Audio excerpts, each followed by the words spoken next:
Alright, so you want to roll your own sushi at home? I'm here to tell you, it's way easier and more fun than you think.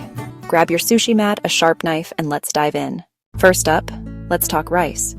Sushi rice is the heart and soul of every good roll. Rinse your short grain rice in cold water till the water runs clear. Seriously, don't skip this or your rice will get weirdly gummy. Cook it according to the package, but here's the secret. Once it's hot and fluffy, mix in a blend of rice vinegar, sugar, and a pinch of salt. Let that cool to room temp. You don't want to burn your hands, trust me. Now let's prep the fillings. The beauty of home sushi? You make the rules. Classic cucumber, avocado, and maybe a little crab or cooked shrimp. If you're feeling daring, grab some sushi-grade fish from a trusted source. Slice everything into thin strips.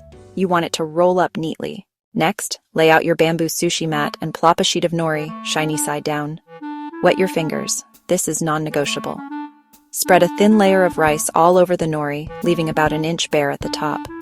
Don't smash it down, just gently spread. Sprinkle on some sesame seeds if you're feeling fancy. Now, line up your fillings at the bottom third of your rice. Not too much, or your roll will explode. Been there, trust me. Here comes the fun part.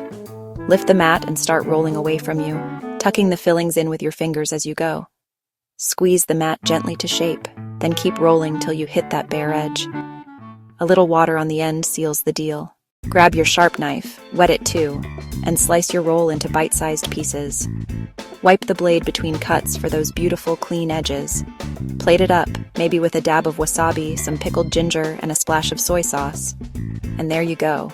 Homemade sushi that's miles ahead of takeout and honestly, kinda therapeutic to make. Play around with fillings, get creative, and don't stress if it's not perfect.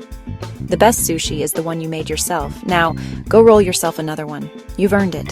If you liked this, hit that like button and let me know what you rolled up in the comments. See you next time.